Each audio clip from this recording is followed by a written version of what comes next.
같이 일어나셔서 주악에 맞추어 묵도하심으로 하나님을 예배하겠습니다.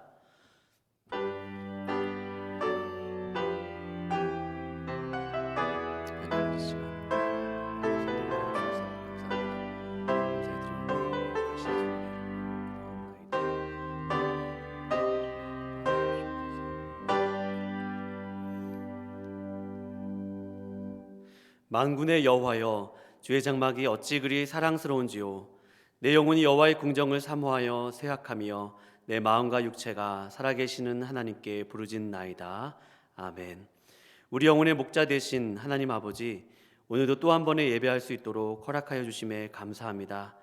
우리 영혼이 주님을 사모하며 찬양과 기도를 드리게 하시고 말씀을 간절히 받아 한 주간 살아갈 힘과 용기를 얻는 귀한 시간 되게 하여 주시옵소서. 예배의 시작과 끝을 맡겨 드리오며 귀하신 예수님의 이름으로 기도하옵나이다. 아멘. 우리 찬송가 32장 다 함께 부르시겠습니다.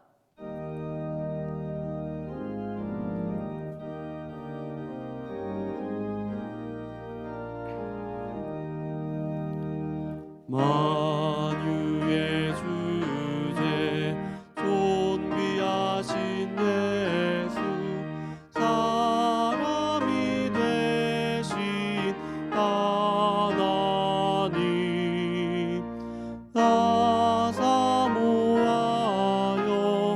영원히 섬기 내 영광 되신 주로다. 화려한 동산 무성한 저수목 아름답고 묘하나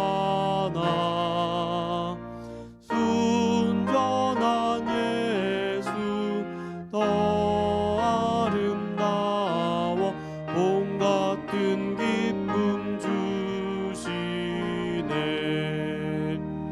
광명한 해와 병랑한 저 달빛 수많은 별들 빛나나 주 예수 빛은 더 찬란하여 참 비교할 수 없도다.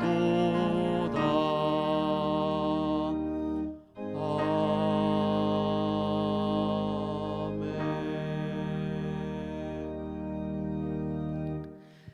성시교도하겠습니다. 내 의의 하나님이여, 내가 부를 때에 응답하소서.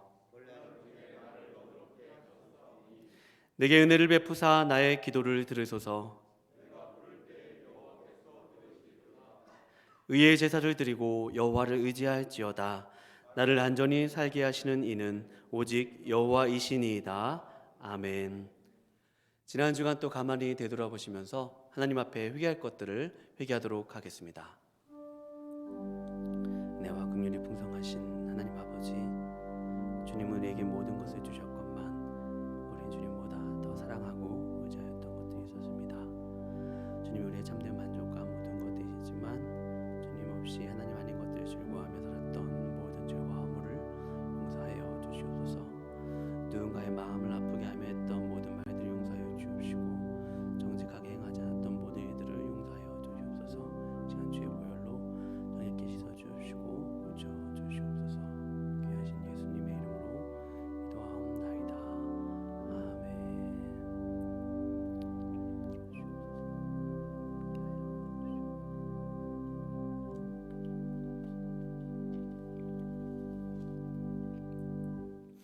전능하사 천지를 만드신 하나님 아버지를 내가 믿사오며 그 외아들 우리 주 예수 그리스도를 믿사오니 이는 성령으로 잉태하사 동정녀 마리아에게 나시고 본디오 빌라도에게 고난을 받으사 십자가에 못 박혀 죽으시고 장사한 지 사흘 만에 죽은 자 가운데서 다시 살아나시며 하늘에 오르사 전능하신 하나님 우편에 앉아 계시다가 저리로서 산 자와 죽은 자를 심판하러 오시리라. 성령을 믿사오며 거룩한 공회와 성도가 서로 교통하는 것과 죄를 사하여 주시는 것과 몸이 다시 사는 것과 영원히 사는 것을 믿사옵나이다. 아멘. 다 같이 자리에 앉으셔서 찬송가 90장 부르신 후에 이교 장로님 나오셔서 우리를 대표하여 기도해 주시겠습니다.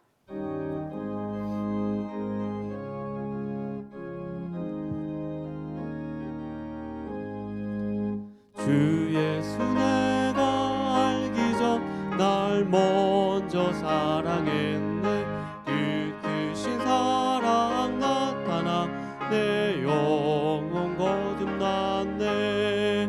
주 내 맘에 늘 계시고 나 주의 안에 있어 저 포도 비유 같으니 참 좋은 나의 친구.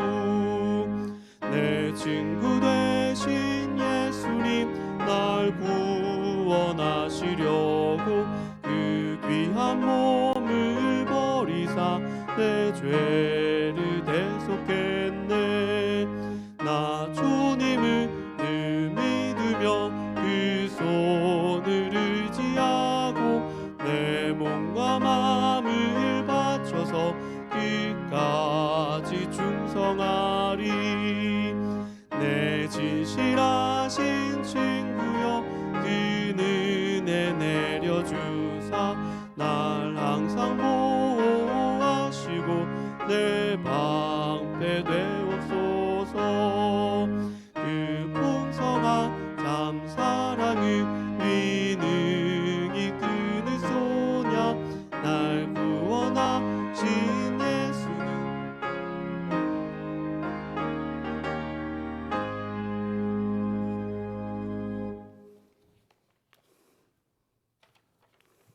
기도하시겠습니다. 아버지 하나님, 오늘도 우리 주 예수님의 십자가 은혜와 우리 아버지 하나님의 사랑과 성령님의 인도하심에 감사드리며 찬양과 영광 돌립니다. 아버지 하나님, 회개 기도를 통해 자백한 우리의 모든 죄를 용서하여 주시옵소서. 아버지 하나님, 또 새로운 한 해를 살아가는 동안 우리 충신의 지체들 지금 여기 인재하신 주님과 동행하여 소명으로 주신 일터와 가정과 교회에서 이웃과 지체들을 섬기며 살게 하옵소서. 지난해 해결하지 못한 문제들이 있다면 해결하여 주시고 올 한 해는 코로나 시국 가운데서도 형통한 한 해가 되도록 하여 주시옵소서. 직분 맡은 재직들 한 해 동안 주님의 몸된 교회를 잘 섬겨 주님께 칭찬받는 한 해가 되게 하여 주시옵소서. 아버지 하나님, 우리 지체들 가운데 각종 질병으로 고통을 당하는 자 고쳐주시고 고령, 빚보정, 실직 등으로 고통당하는 자들을 함께하여 주사 좋은 것으로 채워주시옵소서.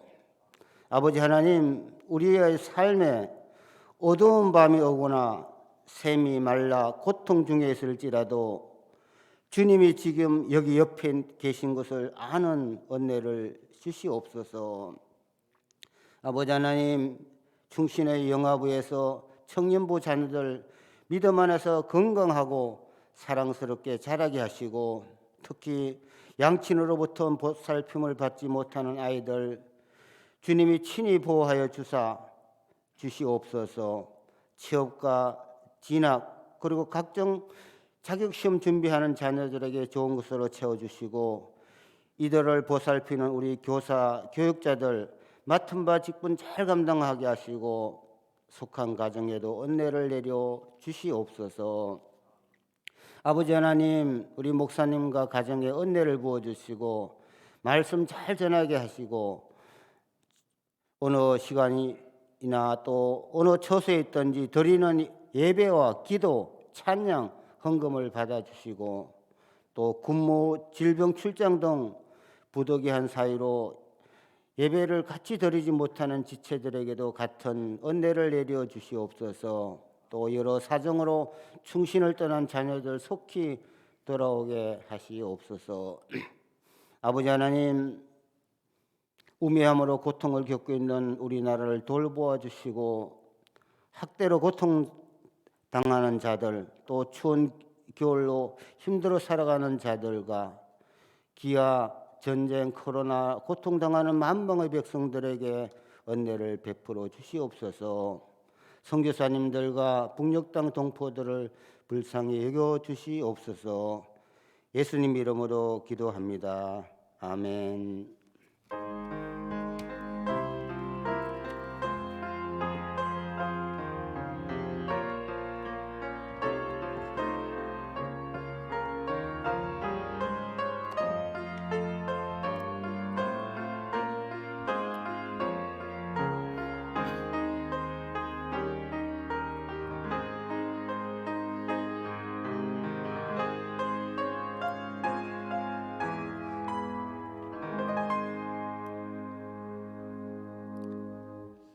교회 소식을 안내해 드리겠습니다.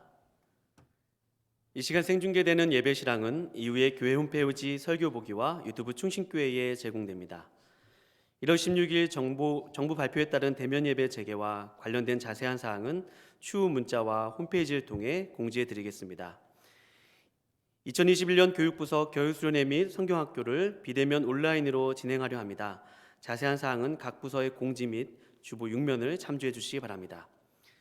이 시간에는 담임 목사님 나오셔서 비대면 교사 임명식을 인도해 주시겠습니다.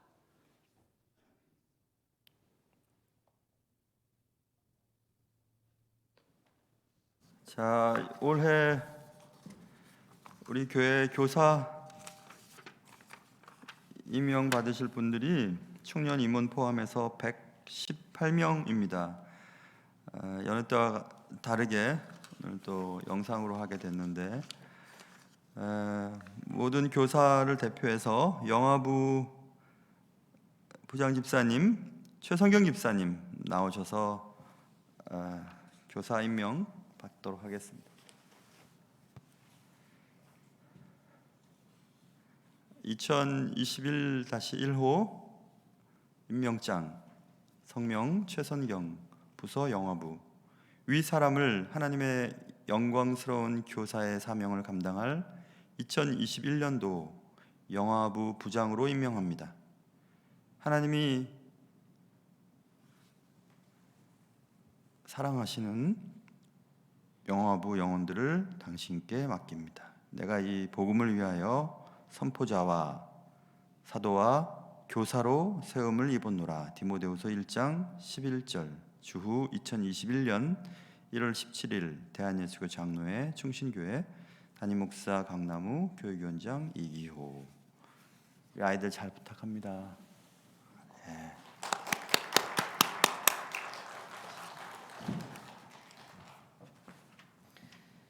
오늘 하나님께서 우리에게 주시는 말씀은 사사기 강의 44번째 시간 사사기 15장 1절에서 8절까지의 말씀입니다. 제가 사사기 15장 1절에서 8절까지 말씀을 봉독해 올린 후에 찬송가 200장을 함께 찬양하시겠습니다.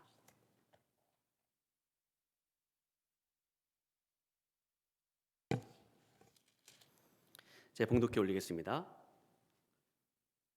얼마 후 밀 거둘 때에 삼손이 염소 새끼를 가지고 그의 아내에게로 찾아가서 이르되 내가 방에 들어가 내 아내를 보고자 하노라 하니 장인이 들어오지 못하게 하고 이르되 내가 그를 심히 미워하는 줄 알고 그를 내 친구에게 주었노라. 그의 동생이 그보다 더 아름답지 아니하냐.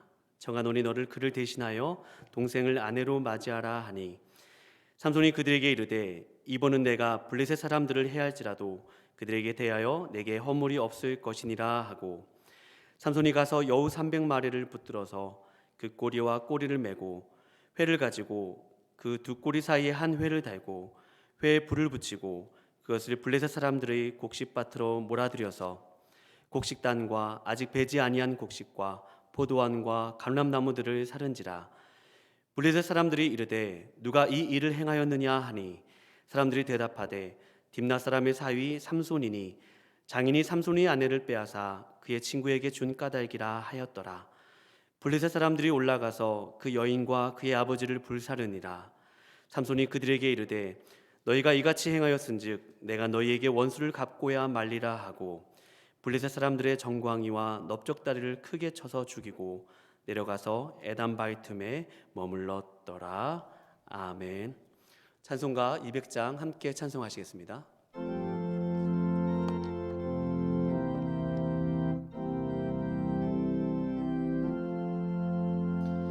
달고 묘한 그 말씀 생명의 말씀은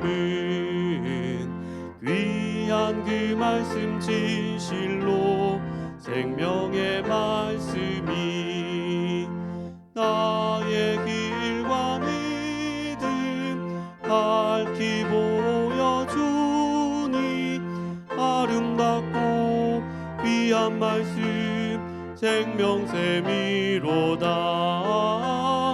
아름답고 귀한 말씀 생명샘이로다. 귀한 주님의 말씀은 내 노래 되도다. 모든 사람을 살리는 생명의 말씀은 값도 없이 받아 생명 기르가니 아름답고 귀한 말씀 생명샘이로다. 아름답고 귀한 말씀 생명샘이로다. 널리 울리어 퍼지는 생명의 말씀은 마음의 용서와 평안을 골고루 주나니 다만 예수 말씀 듣고 복을 받네. 아름답고 귀한 말씀 생명샘이로다. 아름답고 귀한 말씀 생명샘이로다.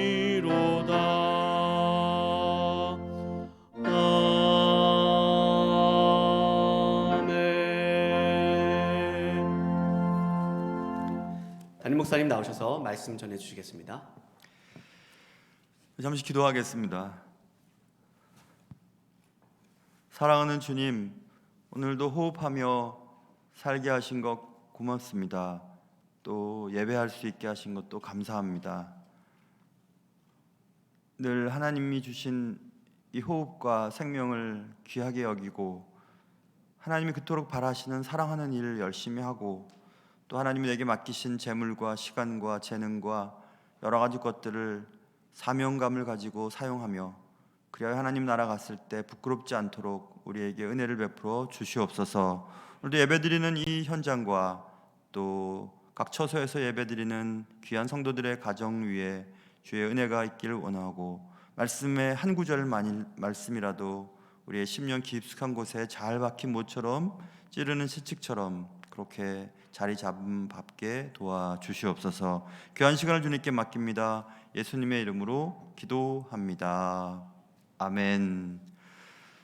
삼손의 결혼식이 엉망이 됐습니다. 즐거워야 할 결혼식이 괴로운 잔치가 되어버렸습니다. 잘 살아보려고 한 결혼이었는데 미움과 분노만이 남은 결혼이 되어버렸습니다. 삼손은 분을 이기지 못하고 자신의 본가로 돌아갔고 삼손은 갑자기 처갓집 식구들이 싫어져 버렸습니다. 삼손의 아내는 삼손의 친구였던 그의 친구에게 준바되었고 그랬다 그런 내용이 지난 시간 14장 20절까지 있는 내용이었습니다. 오늘은 집으로 돌아갔던 삼손이 처갓집으로 다시 찾아오는 데서부터 이야기가 시작이 됩니다. 15장 1절에 이렇게 써있죠. 그러나 화해와 재결합을 기대했던 삼손은 더욱 진흙탕 싸움에 휩쓸리게 됩니다. 강력한 복수심이 불타는 불처럼 삼손과 주위 사람들을 태워버리게 됩니다. 우리는 오늘 본문을 통해서 분노에 관해서 살펴보게 될 것입니다. 모쪼록 말씀을 통해서 여러분과 제가 피차 은혜 받는 시간 될 수 있기를 주님의 이름으로 축원합니다.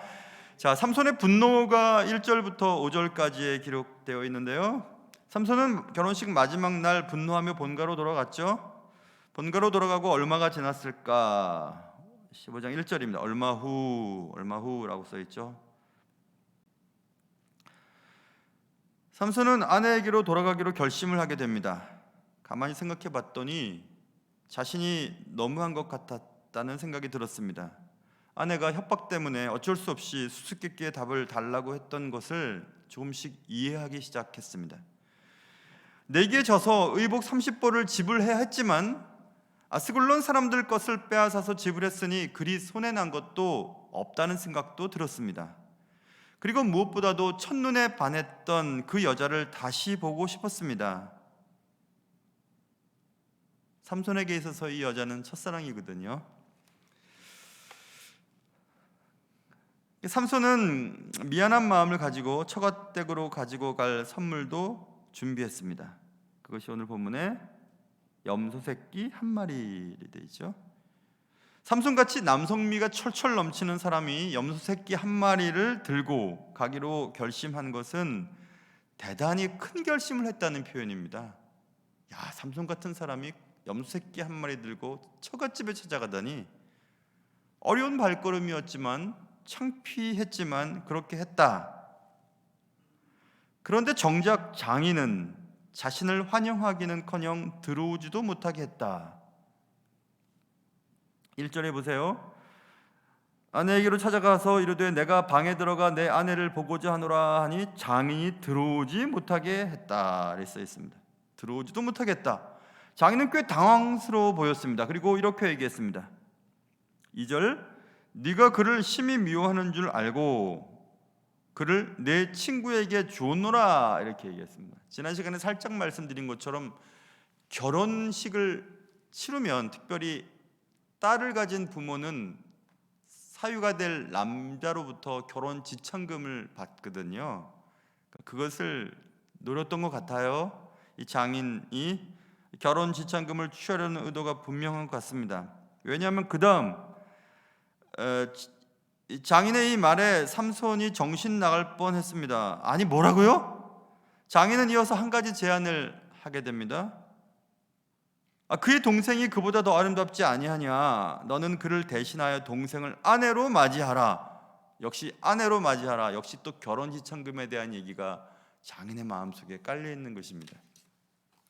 이렇게 장인은 얘기했습니다. 삼손은 장인의 첫 번째 말, 네 아내, 내 딸 딴 사람한테 줬어라고 하는 말 때문에 당황했고, 그 다음 동생이 더 예쁘니까 동생과 다시 결혼해라고 하는 두 번째 말 때문에 황당했습니다.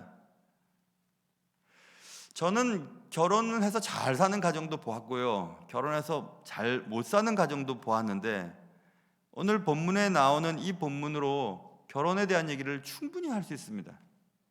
결혼 당사자, 부부 사이에 부모가 개입해서는 안 된다고 하는 얘기입니다. 부모가 거기 개입하면 안 돼요. 그런데 부부 사이에 부모가 개입해서 잘 되는 집안을 못 봤다라는 것을 오늘 본문을 통해서도 알 수 있습니다. 삼손은 분노합니다. 그리고 외칩니다. 3절에 보면 삼손이 그들에게 이르되 이번은 내가 블레셋 사람들을 해할지라도 그들에게 대하여 내게 허물이 없을 것이니라.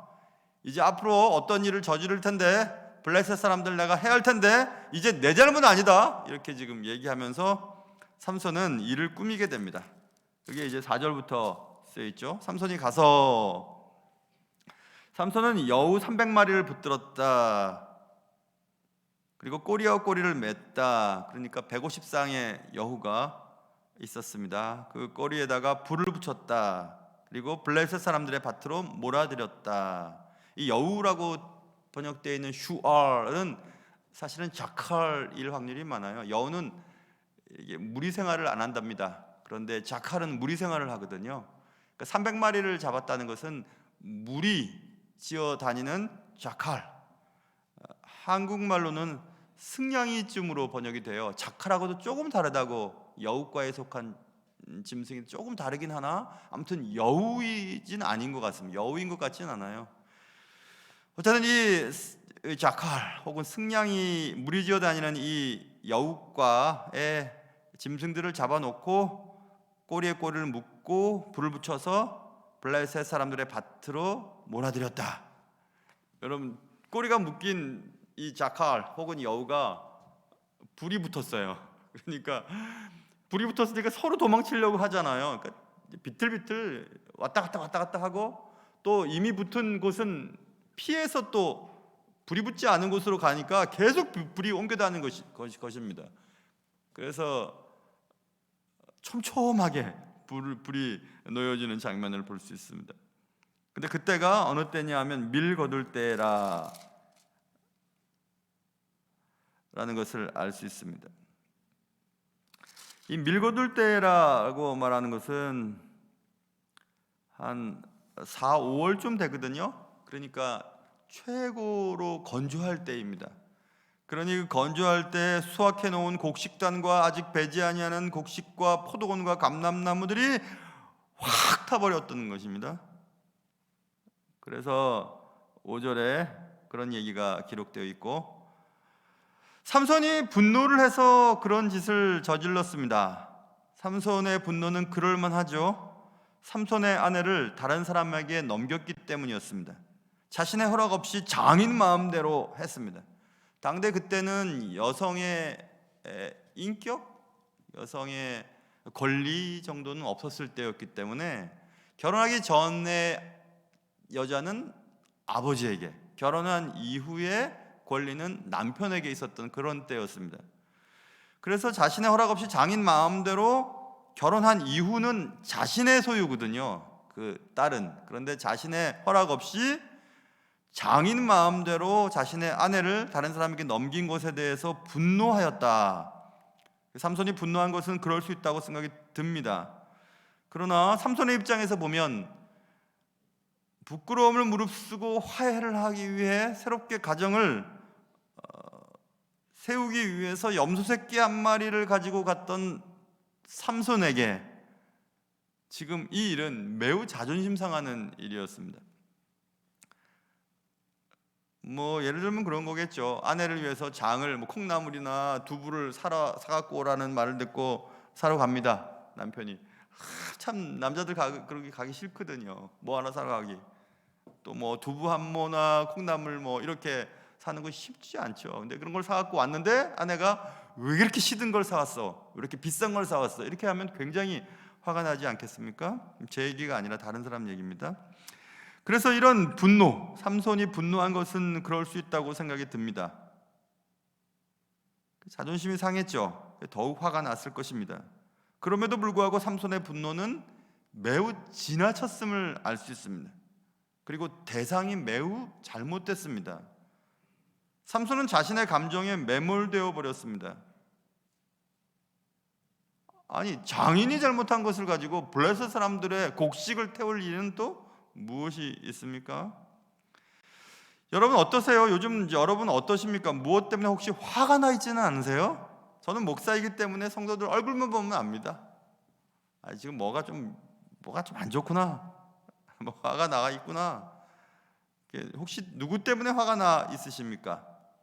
그러나 그 혹시 분노를 표출하는 방식과 대상이 잘못되어 있지는 않은지를 한번 생각해 보시기를 바랍니다. 자존심이 상했다고 과하게 분노하는 일은 없는지 한번 생각해 보세요.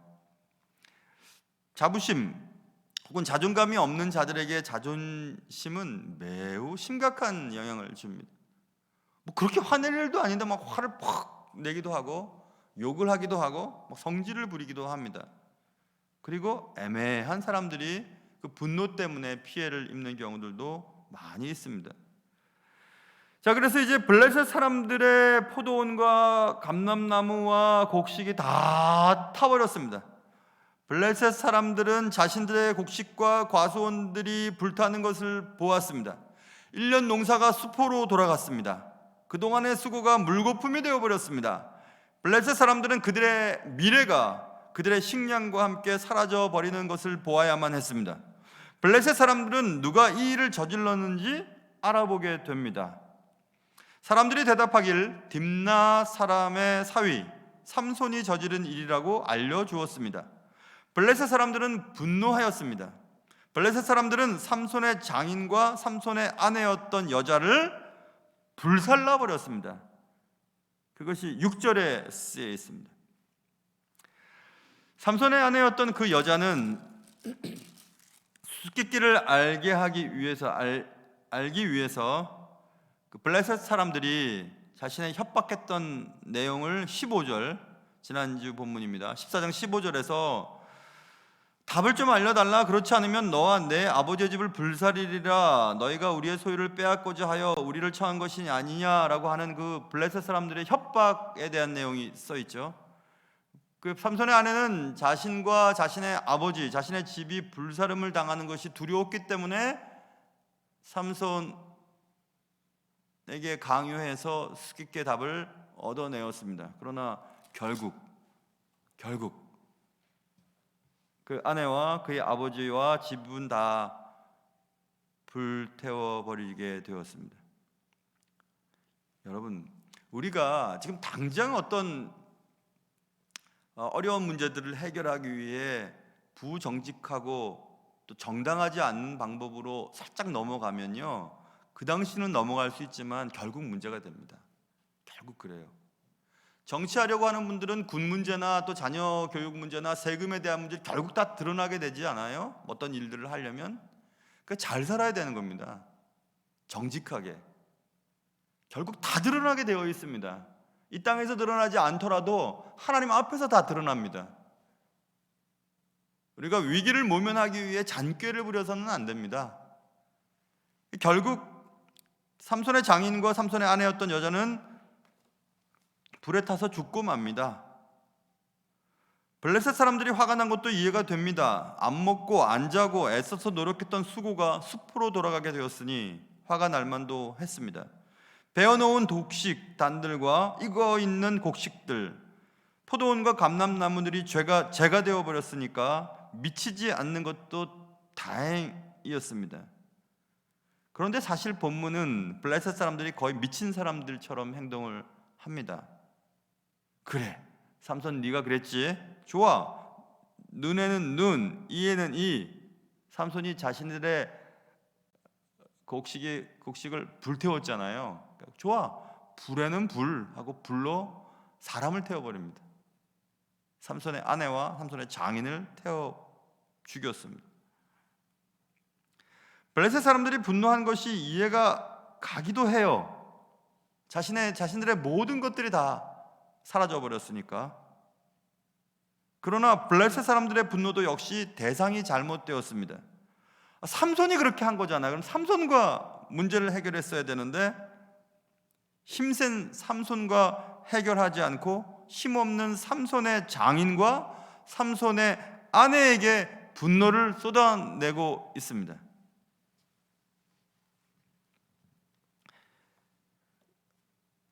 여러분, 집에서 자기 아내와 자녀들 때리는 사람들 있잖아요. 가정폭력. 저는 전문가는 아니지만 가만히 보면 사회생활에서 제대로 역할을 하지 못하는 사람일 경우가 많아요. 갑질하는 사람들 있잖아요. 직장에서 자신이 그런 일들을 많이 겪은 사람들이 또 그렇게 합니다.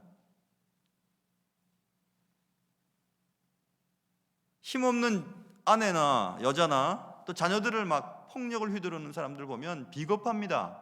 굉장히 비겁합니다. 지나가는 약한 자들을 공격하고 그들을 괴롭히는 자들 보면 굉장히 비겁한 사람들입니다.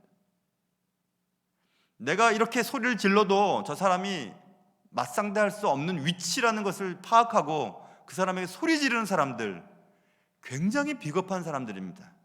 굉장히 비겁한 사람들이에요. 내가 이렇게 해도 저 사람 아무렇게 하지 못하겠지? 하고 막 때를 지어서 공격하는 사람들, 비겁한 사람들입니다. 비겁한 사람들이에요.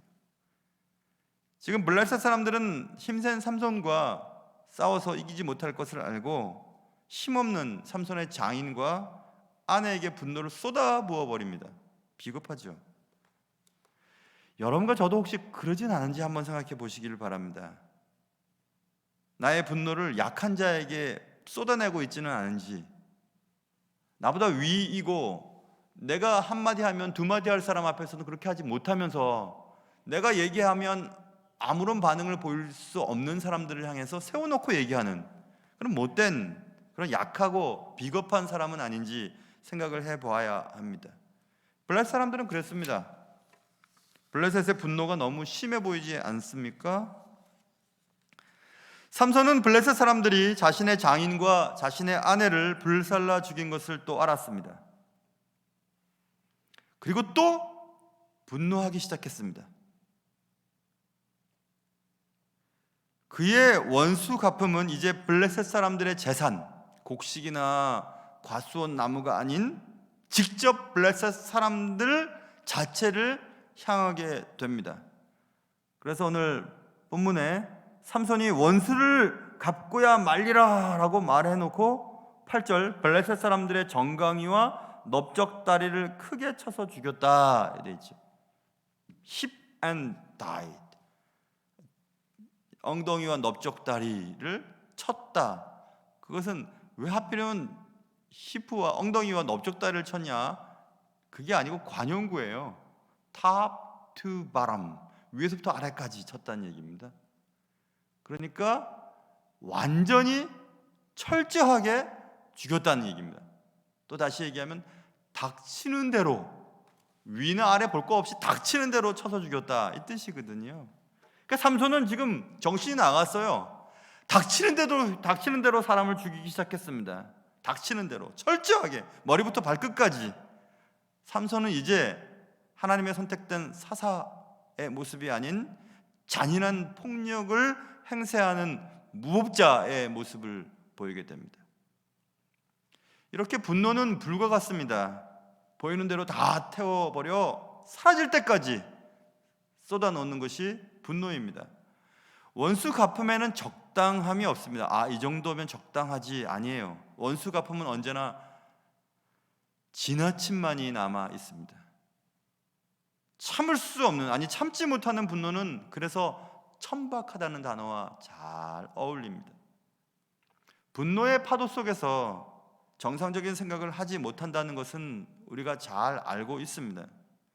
내가 받은 피해보다 더욱 피해를 주고 싶어 하는 것이 인간들의 기본적인 태도입니다. 내가 누군가에게 잘못했는데 그 사람이 내게 또 안갚음을 합니다. 그러면 나는 생각하기를 내가 이 정도로 벌을 받아야 돼? 내가 이 정도로 당신한테 대우를 받아야 돼? 내가 그 정도로 잘못했어? 내가 그 정도 벌을 받아야 할 만큼 잘못한 일이야 이게? 라고 또 화가 나기 시작합니다. 그래서 또 어느 순간 기회가 되면 또 상대방에게 또 다른 복수의 칼을 휘두르게 됩니다. 복수는 이렇게 계속해서 순환고리를 가지고 계속 돕니다. 계속 더 크게, 더 심하게, 더 치열하게, 더 치졸하게, 더 천박하게 복수가 시작이 됩니다. 이 복수의 순환고리는 저절로 끊어지는 법이 없습니다. 폭력은 폭력을 낳기 때문에 그렇습니다. 한쪽이 완전히 사라지지 않는다면 복수, 이 원수 갚음의 순환고리는 계속될 것입니다. 계속될 뿐 아니라 더욱 천박해질 것입니다. 제가 약해서 그런가요? 아니, 여러분은 어떠세요? 저는 어떤 대상이, 어떤 사람이 어떤 일을 통해서 함부로 저에게 했던 장면이나 사람이나 사건을 잊어버리려고 하지만 잊어지지는 않아요. 기억이 나요. 그 사람의 얼굴을 보면 그 장면이 생각이 나고 그 사람이 했던 말들이 기억이 납니다. 또 반대로 생각하면 누군가에게 나도 그런 일을 했을 수 있겠구나라는 생각도 듭니다. 누군가 내 얼굴을 보면 내가 했던 말과 내가 분노했던 모습들과 내가 천박하게 분노를 저질렀던 것들이 생각날 수도 있을 것이라는 생각을 해보았습니다. 물론 아무렇지도 않게 할 수 있어요. 그러나 그의 지나친 분노, 그리고 갑질, 그리고 천박한 모습들, 행동들, 말들, 욕하는 것들, 잔꾀 부렸던 것들이 다 생각이 나요. 여러분은 안 그러세요? 저는 그래요. 그래서 그것 때문에 하나님 앞에 많이 기도합니다. 하나님, 이 문제까지도 다 해결되게 해주세요. 다 해결되게 해주세요. 그래서 신앙생활을 잘 하려면 가끔씩 잘 잊어버려야 될 것 같아요. 너무 기억력이 좋은 것도 안 좋은 것 같습니다. 몇 년 전 어느 때 당신이 내게 그런 행동을 보였다는 것은 나 잊지 않습니다. 이런 것만 다 기억이 나는 걸 어떻게 해요?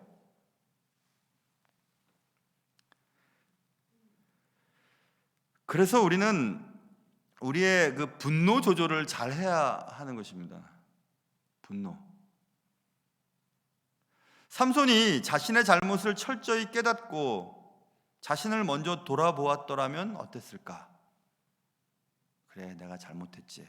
이런 일이 생긴 것은 내 문제지. 한번 잘 해결해 봐야지.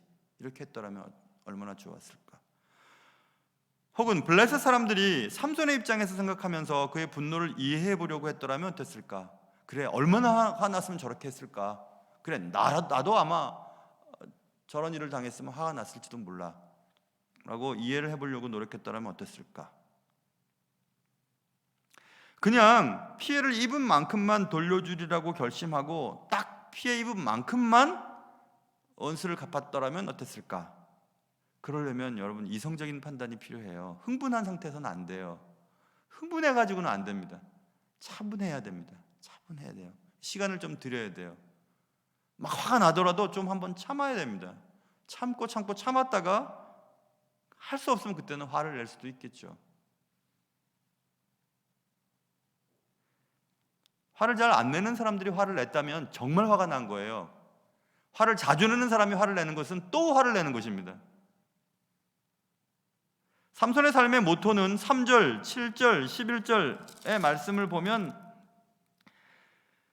그들이 내게 행한 대로 난 갚아줄 거야. 받은 대로 갚아줄 거야. 그게 삶의 모토였습니다. 누가 나를 건드려봐, 나는 딱 그렇게 갚아줄 거야. 이런 태도를 가졌습니다. 누가? 하나님의 사람이.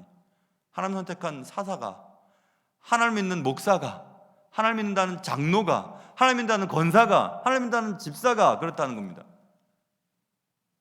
받은 대로 갚아줄 거다. 여러분, 그래서는 하나님이 쓸 수가 없어요. 분노의 문제를 잘 다스리지 않고서는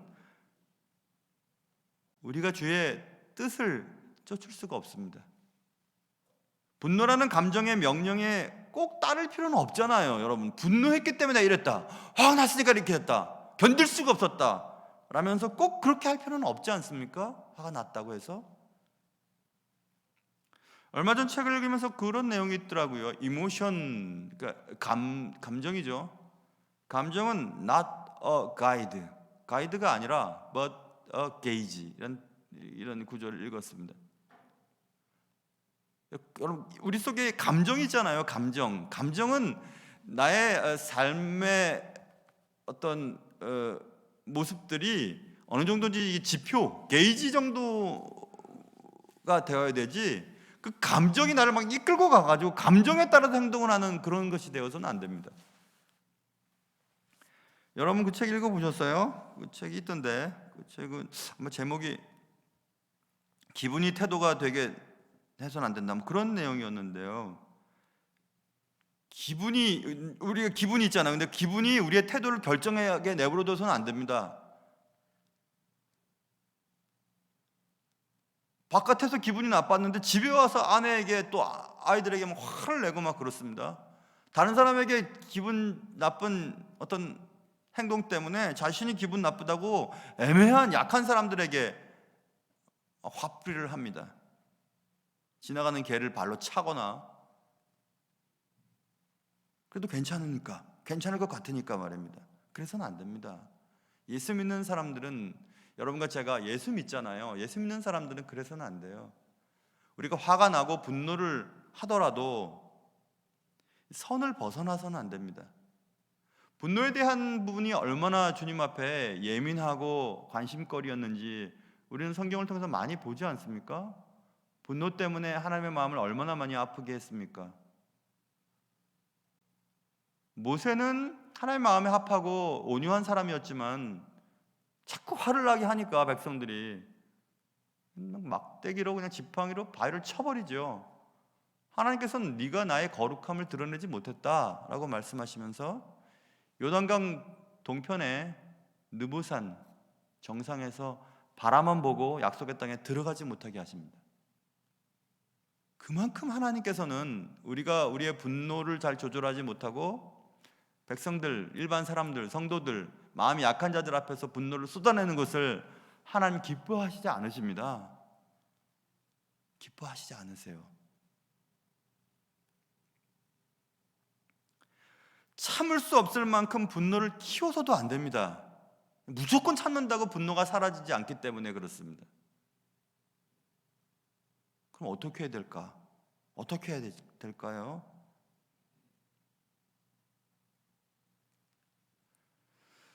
어떤 사람은 뭐 물건을 사거나 어떤 사람은 말을 하거나 뭐 몇 시간씩 막 말을 하거나 아니면 뭐 몇 시간씩 전화를 붙잡거나 아니면 술을 마시거나 별선을 다 하지만 해결 안 됩니다. 해결 안 돼요. 자꾸 반복이 될 뿐입니다. 더 깊은 수렁으로 들어갈 뿐입니다. 그럼 어떻게 해야 될까? 성경에서 분노에 대한 문제, 그리고 나를 힘들게 하는 원수에 대한 태도에 대해서 여러 번 말씀하셨거든요. 마치 하나님이 말씀하시지 않는 것처럼 우리는 분노를 조절하지 못할 때가 많이 있습니다. 그럼 어떻게 해야 될까? 그것은 하나님의 사랑으로 사랑해 버리는 것입니다. 대상을, 그 일을 사랑해 버리는 거예요. 적극적으로. 하나님의 사랑으로 사랑한다고 말씀드렸죠. 하나님의 사랑은 헤세드죠. 헤세드는 포기하지 않는 사랑, 실패하지 않는 사랑, 지치지 않는 사랑 쯤으로 해석되는 단어예요.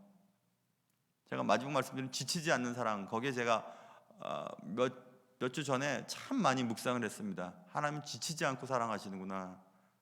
좀 지쳐버릴 때가 있거든요. 야, 이렇게 해도 저 사람 날 이해를 못하는구나. 이렇게 내가 인내하고 있는데도 날 못 알아주는구나. 자신에게 호의를 베푸는 것을 권리쯤으로 알고 함부로 하는구나. 정말 지칠 때가 있어요. 그러나 하나님의 사랑은 지치지 않으신다는 겁니다. 지치지 않으세요. 계속 또 사랑하시고 그 사랑으로 다른 사람을 사랑하고 또 그 사람을 품는 것입니다. 어떻게 하면 좋을까요? 예수님께서는 마태복음 5장 44절에서 원수를 사랑하라, 박해하는 자를 위하여 기도하라. 자, 원수는 박해하는 자예요. 원수를 사랑하는 것과 박해하는 자를 위해 기도하는 것이에요. 그럼 사랑은 기도예요. 결국 그 사람을 사랑하는 방식은 그를 위해 기도하는 것입니다. 여러분, 사랑하지 않으면 기도가 안 돼요. 그 사람 위해서 기도하고 싶지 않아요. 기도해서 오히려 저 사람이 잘 될까 두렵습니다. 기도하기 싫어요. 기도해도 그 사람에게 저주를 뿜는 기도를 할 때가 있어요. 그것 말고 박해하는 자를 위해 기도하는 것, 원수를 사랑하라, 이렇게 주님이 말씀하셨습니다. 여러분, 사랑해야 기도되는 겁니다. 그리고 기도해야 사랑이 생기는 것이고. 기도 노트 여러분 있으세요? 기도 노트에 차분하게 이제 기도 제목을 가지고 기도를 하는데, 기도 노트를 가지고 기도하지 않을 때는 기도가 응답됐는지 안 됐는지 참 모르잖아요. 기도 노트를 가지고 기도를 하니까 정말 다 응답해 주시더라고요. 다. 하나도 응답해 주지 않은 것이 없으세요. 지금도 기도 중에 있는 것도 있지만 작년 연말과 올 초에 기도했던 내용들을 기도 제목 노트를 쭉 살펴보았습니다. 얼마 전에 다 들어주셨습니다. 다 들어주셨어요. 말한 그대로 들어주셨어요. 야, 정말 신이 나던데요. 근데 거기에 여러분과 저의 기도의 제목 가운데, 기도의 내용 가운데 나를 힘들게 하고 나에게 함부로 하고 나에게 욕하고 막 싸납게 행동을 하고 막 흥분하여 대들고 하는 그런 사람들, 나를 박해하는 자들, 말로 또 행동으로 나를 힘들게 하는 자들을 한번 기록해 보세요. 노트에다가 한번 기록해 보세요. 그 사람 이름을 기록하고 그리고 글을 써보세요. 기도문을 써보세요. 입이 잘 안 떨어진다면 글을 쓸 수 있잖아요. 글을 축복해 보세요. 그가 잘 되도록. 하나님의 예수님의 그 말씀은 바울에게도 전달됩니다. 바울이 로마에 있는 교회 교인들에게 로마서 12장에 원수가 줄이거든 먹이고 목마르거든 마시게 하라 이렇게 있어요. 누구를요? 원수를. 원수가 지금 주려하는데 박수 쳐야죠. 아니에요. 먹이래요. 원수가 지금 목말라 하는데요, 기분 좋아해야 되잖아요. 아니에요. 마시게 하라 이렇게 말씀. 성경의 말씀이에요. 결국 원수를 사랑한다는 것은 그를 위해 기도하는 것이고, 원수를 사랑한다는 것은 그가 잘 되도록 도와주는 것입니다. 너무 힘들죠, 여러분. 너무 힘들어요. 어떻게 날 힘들게 하는 사람들을 도와주고 그들이 잘 되기 위해 기도해 줄 수 있을까요? 그런데 여러분, 그게 원수를 이기는 것이에요. 그게 하나님을 사랑함으로 원수를 사랑하는 것, 그것이 원수를 이기는 것입니다. 왜냐하면 그렇게 하면 하나님이 나에게 더 큰 복을 주시거든요. 더 큰 복을 주시면 상대방이 나를 힘들게 하고 나를 아프게 하고 나를 박해하는 자들이 그걸 보고 깨닫게 됩니다. 서로 잘 되는 거예요. 그래서 서로 잘 되는 것입니다.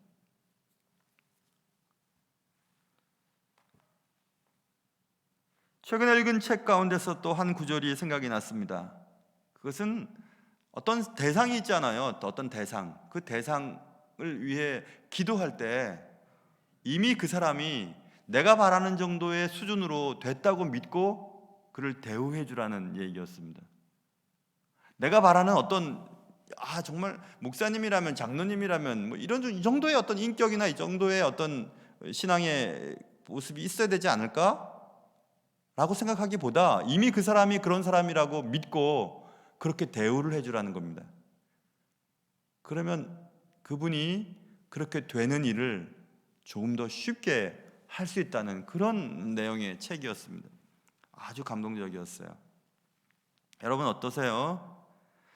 오늘 본문은 삼손이 장인에게 화를 내고, 그래서 그 화를 블레셋 사람들에게 풀고, 블레셋 사람들은 삼손에게 화가 났지만 또 삼손의 장인과 삼손의 아내였던 여자를 불살라버리고, 또 삼손은 그것 때문에 또 화가 나서 닥치는 대로 사람들을 죽여버리는 그런 분노의 이 수레바퀴와 순환고리가 계속해서 주어지는 이런 상황을 보면서 여러분이나 저는 어떠신지 한번 보세요. 미운 사람 있으세요? 그리고 그 일 때문에 화가 나십니까? 하나님의 사랑으로 사랑해 보세요. 하나님의 사랑으로. 하나님은 지치지 않으세요. 실패하지 않으세요. 야, 내가 지난번엔 참았는데 또 그 짓을 하는구나. 네가 또 그렇게 나한테 행동하는구나. 그래도 한 번 더 해보세요. 지쳐하지 마시고 한 번 더.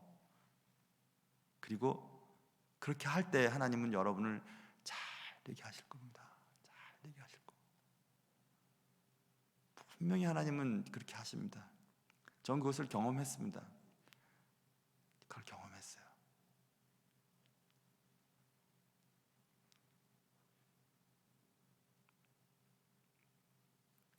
여러분 자녀들과 여러분 친구들이 혹시 그렇게 말씀하십니까? 어찌 이렇게 잘 됩니까? 당신은 하나님 앞에 참고 인내하고 또 하나님 잘 믿고 사니까 결국 잘 되는군요 라는 혹시 그런 말을 혹시 들으세요? 아니면 야, 너 하나님 믿는다고 하는데 그 모양이냐 너? 이런 혹시 들으세요? 참을 수 없는 분노는, 그래서 참을 수 없기 때문에 폭발하고 그 분노를 쏟아내는 것은 천박함이라는 단어와 걸맞습니다. 그리스도인은 그래서는 안 됩니다. 우리도 어쩌지 못하는 나의 기질상의 문제, 나의 성품상의 문제 아니요. 그건 핑계예요. 그건 내가 주님 앞에 바로 서지 못했다는 것을 내 입으로 말하는, 내 행동으로 말하는 것일 뿐입니다. 비겁해요. 어느 누구도 예수 그리스도의 사랑이 가득한 사람에게서는 그런 참지 못하는 분노, 그리고 천박한 분노는 보이지 않습니다. 만일 여러분이 이 문제 앞에서 떳떳하거나 또 깨끗하지 못한다면 오늘부터 한번 다시 시작해 보세요. 내 말과 행동에 하나님 은혜를 주십시오. 내 입 앞에 파수꾼을 세워 주십시오. 내 입술의 문을 지켜 주십시오. 원수를 위해 기도하게 해 주십시오. 원수 그가 잘 되도록 도와주는 사람이 되게 해 주십시오. 그의 곁에서 그의 손을 잡아주고 그를 권면하고 또 그에게 격려하고 힘을 주는 사람이 되게 해 주십시오. 그럴 때 여러분과 저는 천박한 그리스도인이라고 하는 그 굴레에서 벗어나게 될 것입니다. 이쯤 하죠. 사랑하는 성도 여러분, 참을 수 없는 분노의 천박함의 희생자가 되지 않기를 주님의 이름으로 축원합니다. 기도하겠습니다. 사랑하는 주님, 우리는 안 됩니다. 절대 그렇게 할 수 없습니다. 감정이 우리의 보스가 되어서 우리를 이리저리 이끌어 다니고 내팽개치기도 합니다. 그래서 아니 저 사람이 예수 믿는 사람이 맞나? 예수 믿는 사람이 저렇게 행동하고 저렇게 말하고 저렇게 비겁하고 저렇게 잔꾀를 부릴까? 아니, 그렇게 생각하기 전에 나를 돌아보게 하시고 혹시 내가 그렇게 살지는 않았는지 돌아보게 도와주시옵소서. 원수를 사랑하며 박해하는 자를 위하여 기도하며 원수가 줄이거든 먹이고 목마르거든 마시게 하는 그런 사람들 되게 하시옵소서. 지치지 않는 하나님의 사랑으로 그를 사랑하게 도와주옵소서. 귀하신 예수님의 이름으로 기도합니다. 아멘. 찬송가 274장입니다.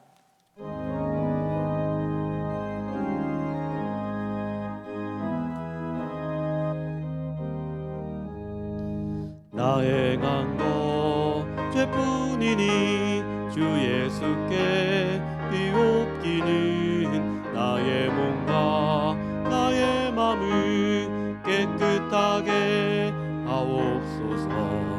물 가지고 날 씻든지 물 가지고 태우든지 내 안과 바다 닦으사 내 모든 죄 멸하소서. 내 어두운 눈 밝히시니 참 기쁘고 고마우나 그보다 더 원하오니 정결한 마음 주옵소서. 물 가지고 날 씻든지 물 가지고 태우든지 내 안과 바다 닦으사 내 모든 죄 멸하소서. 정결한 마음 그 속에서 신령한 빛이 오니 이러한 마음 나 얻으면 눈까지도 밝으리라.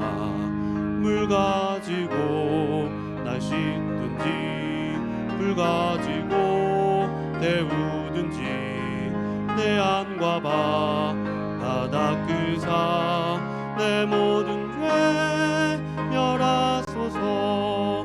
못된 행실 다 고치고 악한 생각 다 버려도 주 앞에서 정결타고 자랑치는 못하리라. 물 가지고 날 씻든지 물 가지고 태우든지 내 안과 바다 닦으사 내 모든 죄 멸하소서. 다 같이 일어나셔서 봉헌 찬송하시겠습니다.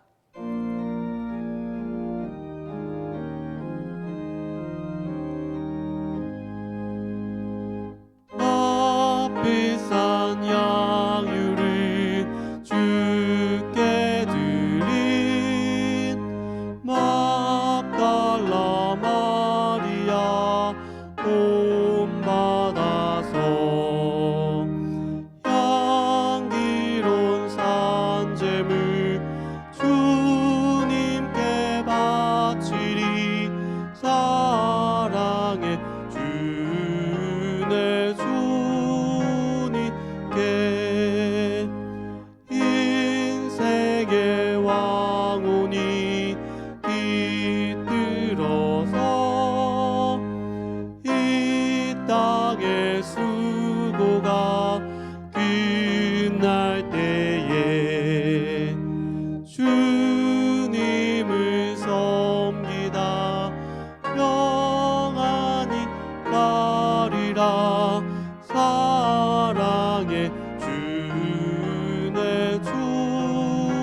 주님, 우리의 일상 속에서 참을 수 없는 분노를 쏟아내지 않도록 하루하루 도와주시옵소서. 나를 힘들게 하는 자들을 오늘도 품고 기도할 수 있는 믿음을 주옵시고 그가 잘 되도록 도울 수 있도록 저희들에게 그런 믿음을 허락하여 주시옵소서. 주님께서 신실하게 공급하여 주신 은혜를 감사하오며 정성을 다해 예물을 드립니다. 우리가 미처 아뢰지 못한 것까지 아시고 쓸 것을 채워주심에 감사합니다. 한 주간 염려보다 주님을 신뢰하며 살게 하옵시고 주어진 일들을 최선을 다해 감당할 수 있는 믿음을 허락하여 주시옵소서.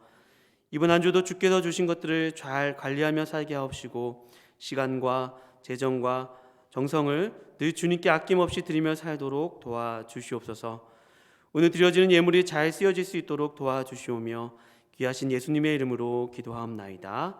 아멘. 다 같이 찬송가 615장 부르신 후에 담임 목사님 나오셔서 축도해 주심으로 예배를 마치도록 하겠습니다.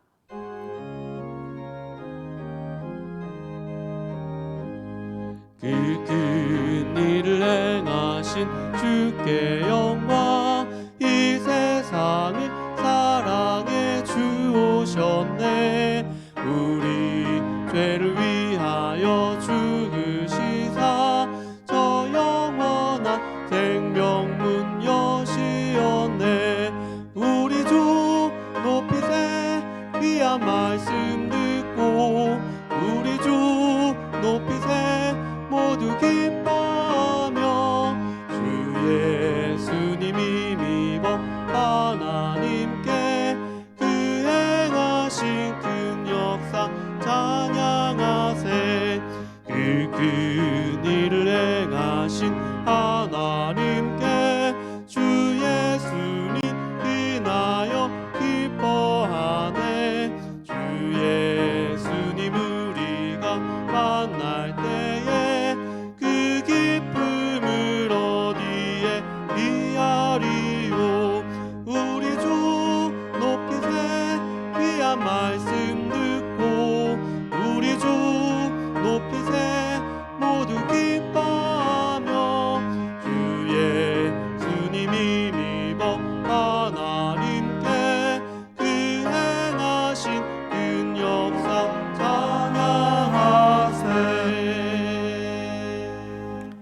지금은 주 예수 그리스도의 은혜와 하나님 아버지의 사랑하심과 성령님의 함께하심이 참을 수 없는 분노의 천박함, 그것을 생각하면서 참을 수 없는 사람과 참을 수 없는 일을 만났을 때 언제나 잘 인내하고 인내할 뿐 아니라 용서하고 오히려 사랑할 수 있는 은혜를 달라고 기도하며 살아가기를 다짐하는 사랑하는 성도들 머리머리 위에 이제로부터 영원토록 함께 있을지어다.